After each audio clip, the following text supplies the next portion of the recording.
Un bruit étourdissant fracasse le silence. Le tapage des battoirs, le choc du linge mouillé contre les margelles de pierre, le chuintement de la brosse, autant de résonances de ce purgatoire. Car l'entretien du linge est une véritable épreuve, toute baignée de douleur. Ces femmes se plient au calvaire que leur inflige la faible hauteur des bassins. Elles sont condamnées à la position agenouillée, le dos rompu et les jambes dans une humidité presque constante. Courbatures, crampes et fourmillements auxquels se joignent engelures et crevasses hivernales les mines. Leurs gestes débridés déchirent l'eau dont les reflets, assombris par les nuages de savon, s'éteignent. Nulle clarté ne brille plus, nulle virginité n'y transparaît. Au contraire, elle s'affuble d'un air malveillant et devient suspect. Recueil de la crasse, elle risque de véhiculer des maladies. Si le corps s'expose à la souillure, que dire de l'âme?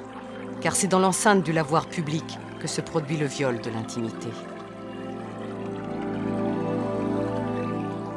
En passant dans les villes et les villages, on cherche des yeux ces architectures ouvertes à la manière des salles capitulaires, gracieuses, utilitaires et belles de l'être, de savoir préserver des vents les plus mauvais, de prendre jour du côté du soleil. On y pénètre et on s'approche de la pierre, lisse autant que du marbre finement poli. Qu'il s'agisse de pierre ou de ciment, ils furent usés jusqu'à la beauté.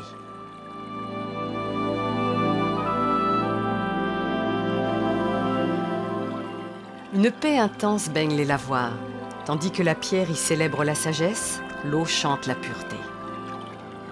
Mais écoutez le flot des lavandières. Mue par une forte énergie, elle s'évertue à la satisfaction d'un commandement supérieur, élever le linge à la propreté.